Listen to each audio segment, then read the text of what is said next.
La entretención está en tu casa, cámbiate a Claro y disfruta 3 Play, televisión entretenida, telefonía fija ilimitada, más internet desde 10 mega con Wi-Fi. Vivir la entretención en tu casa con Claro es posible. Vamos a hablar de otro tema que nos preocupa de sobremanera, lo que ocurrió hace ya algunos días en Quintero con este derrame de petróleo. Fue la Empresa Nacional del Petróleo quien en el día de hoy corrigió la cantidad de litros que fueron derramados en este lugar. Resulta que ya no eran 3.000 como se informaron en un primer momento, sino que estamos hablando de por lo menos 22.000 litros de petróleo que fueron derramados en esta bahía que ya está muy contaminada, no solo por el tema del petróleo en el mar. Estamos con Alex Muñoz, director ejecutivo de Oceana, para hablar de este y otros temas. ¿Cómo estás, Alex? Muy buenas tardes. Hola, muy bien, gracias por la invitación. Estamos hablando aquí de un error propiamente tal, o una mala visión de lo que estaba ocurriendo, o un ocultamiento de la información definitivamente. Bueno, acá hay dos posibilidades. O ENAP fue tremendamente negligente al estimar tan mal la cantidad de petróleo derramado en la bahía de Quintero, o hay una intención distinta de tratar de minimizar los efectos, no para el medio ambiente, estamos hablando de las consecuencias que va a tener la empresa para responder de este derrame. La ley clasifica los derrames según la cantidad de litros derramados, y bajo 5.000 litros se considera un derrame leve, y sobre 5.000 litros se considera un derrame mediano, que tiene consecuencias muy distintas, sobre todo en cuanto a las multas a aplicar. O sea, mientras más litros de petróleo derramado, mayor es el monto de la multa. La sanción es más grande. Exactamente. Entonces nosotros primero queremos que la autoridad competente, el gobierno, esclarezca cuánto efectivamente se derramó, porque tampoco podemos descartar que sean más de 22.000 litros. Es una cifra que dio la empresa, es una empresa que ya está desprestigiada en su credibilidad por haber informado equivocadamente 3.000 litros cuando eran 7 u 8 veces más, y por eso que queremos ahora ver cifras oficiales para que el gobierno ratifique o no esta cifra, que nosotros estimamos que incluso podría ser mayor a eso. Alex, desde ENAP también se dan a conocer ciertas informaciones sobre que van a ejercer todos los recursos legales pertinentes para determinar al responsable legal del derrame, y ya se acogió una solicitud de arraigo presentada por ENAP contra el buque Mimosa, de donde venía precisamente este petróleo. ¿Aquí de quién es la culpa? ¿De este buque que estaba transportando el petróleo y dejándolo en la bahía de Quintero, o bien de la Empresa Nacional del Petróleo que no hizo bien este procedimiento? La responsabilidad legal es de ENAP, claramente. Ellos tienen contratos, tienen subcontratos, tienen negocios con un barco, con el puerto, etcétera, pero el responsable de la operación de descarga de petróleo es ENAP. Ellos son los que tienen que responder legalmente en todos los ámbitos posibles, tanto la indemnización a las personas afectadas como también por las multas que seguramente se van a aplicar.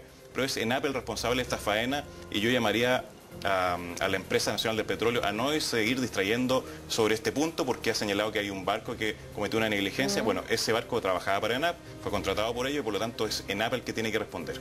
¿Qué pasa con la plata que se ha invertido en este último tiempo para las faenas de limpieza y mitigación? Ellos hablan de por lo menos 4.000 millones de pesos. ¿Sirve de algo? ¿Se está haciendo lo necesario, lo suficiente? ¿Se puede hacer más? Bueno, habría que ver en qué se están invirtiendo esos dineros. Nosotros fuimos el día más crítico, el día jueves, cuando la mancha ya se estaba expandiendo de manera muy descontrolada, y nosotros no vimos más de 20 personas trabajando en la zona.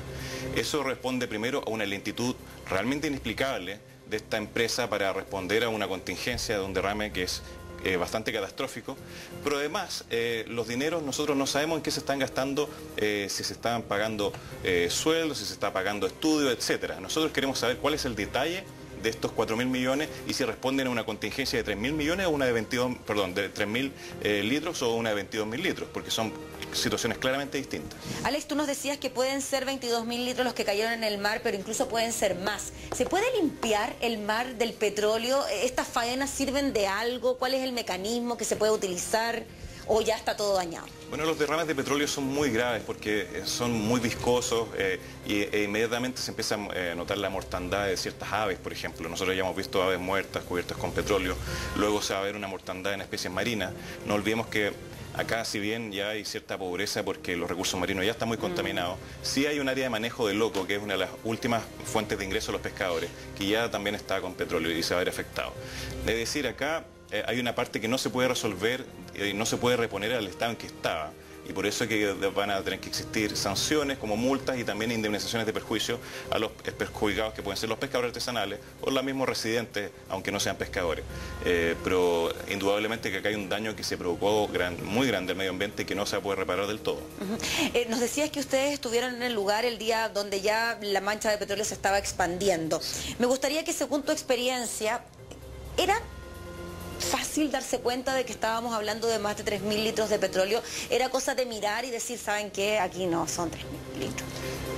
Habiendo estado en el lugar el día jueves, que fue un día después del derrame, era evidente y totalmente matemático entender que no se trataba de 3.000 litros de petróleo.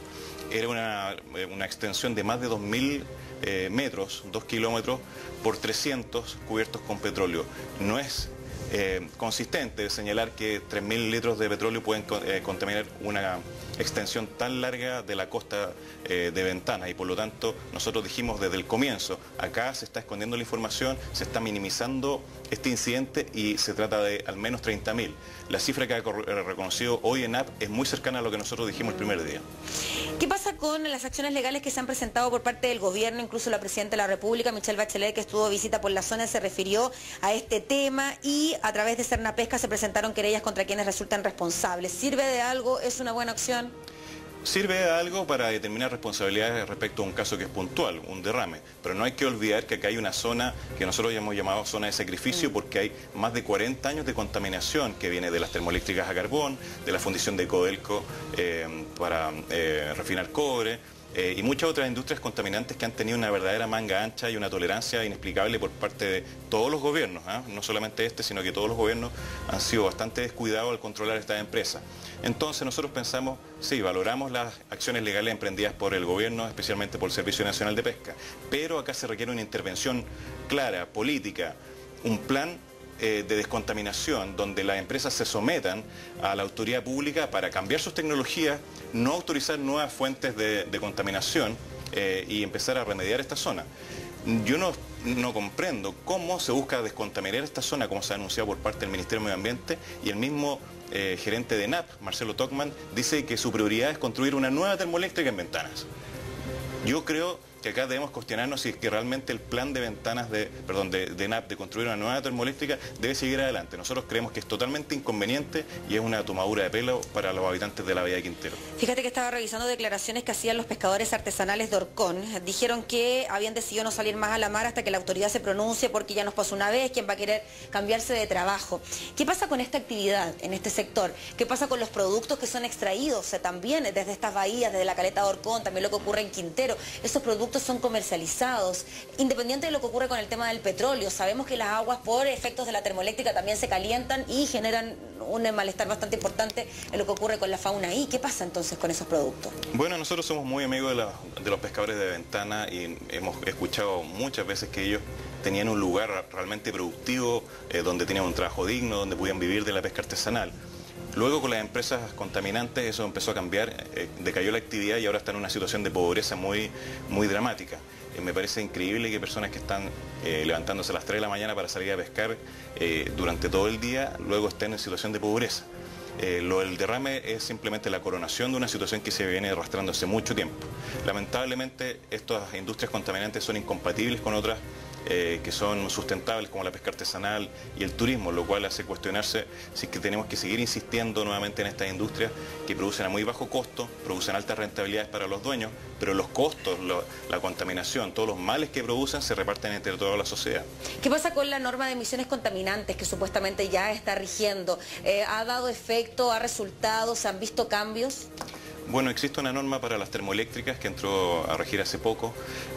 Algunos cambios se pueden notar quizás en las emisiones de dióxido de azufre, pero lamentablemente existe otra fuente en la misma zona, que es la fundición de Codelco, que tiene una norma distinta, la cual todavía no entra en efecto. Entonces, los episodios de contaminación de dióxido de azufre, que la gente recordará que provocaron una gran crisis en la escuela de La Greda, donde muchos niños empezaron a vomitar y empezaron a desmayarse. La escuela fue cambiada de lugar en unos pocos Claro, algunos metros se corrió la escuela.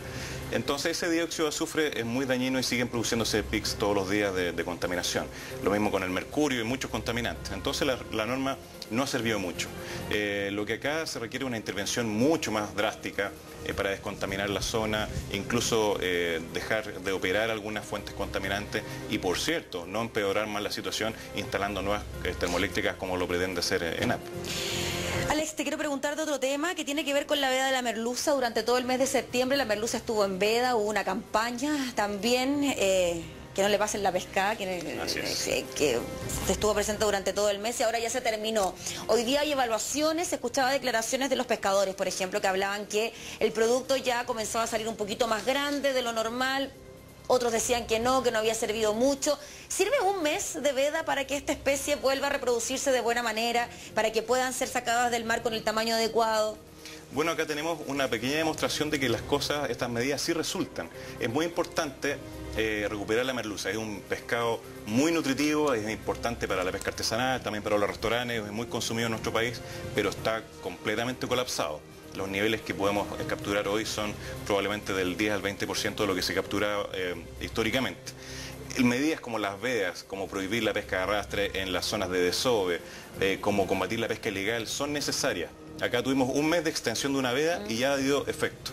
Nosotros creemos que estas cosas se tienen que expandir. Por ejemplo, la pesca de crustáceos, de camarones y otras especies, se hace en la misma zona donde está la veda de merluza, en la cuarta región, y por lo tanto no sacamos nada con proteger a la merluza si pueden seguir pescando con pesca de arrastre en el mismo lugar los crustáceos y así capturan incidentalmente las merluzas. Eso te quería preguntar, entonces, la pesca de arrastre también se lleva lo que está en el sector. Todas estas medidas tienen que implementarse de forma coordinada. Lo que estamos trabajando ahora con el gobierno y con distintos actores es un plan de recuperación para la merluza, porque es importante que estos recursos puedan seguir sirviendo de alimento para la población y de fuente de trabajo para los pescadores. La buena noticia del mar y de los peces es que se reproducen muy rápidamente. Si uno los cuida, si uno reserva ciertas áreas para que puedan reproducirse y alimentarse, vuelven, empiezan a crecer la biomasa, digamos, la cantidad de peces, y estas cosas están totalmente comprobadas. Acá tuvimos una pequeña muestra de un mes, los pescadores ya pueden apreciar una diferencia. Sí. Si esto lo podemos extender en el tiempo, yo creo que podemos tener una oportunidad, pero yo creo que es la última oportunidad que tenemos para recuperar la pesca en Chile, puesto que las pesquerías están en muy mal estado.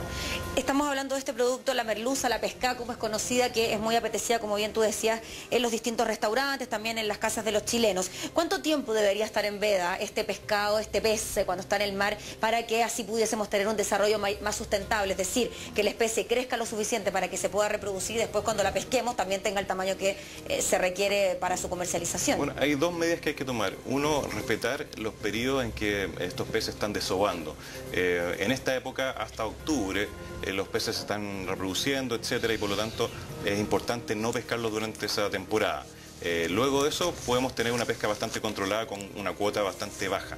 Pero lo más importante que hemos propuesto como SEANA es que se fije una talla mínima de captura. Esto quiere decir que las merluzas de menos de 38 centímetros no deberían ser pescadas y menos comercializadas. Si es que uno ve una merluza muy pequeña en un mercado, en un supermercado, debería tener todo el derecho a hacer una denuncia, porque eso debería ser una merluza ilegal.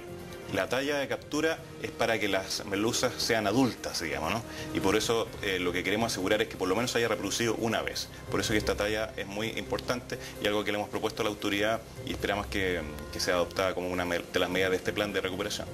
Muy bien, pues Alex, te agradecemos por estar con nosotros, que no le sigan vendiendo la pesca entonces, para que así también nosotros nos preocupemos de resguardar esta especie. Que esté muy bien, gracias por estar con nosotros. Muchas gracias por la invitación.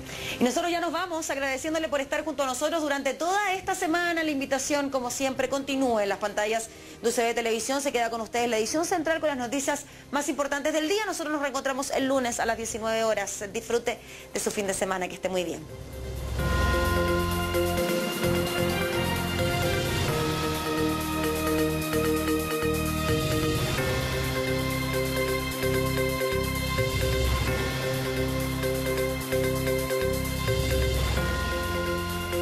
Con el auspicio de Disfruta en Casa con 3 Play de Claro, hemos presentado Esto es Noticia.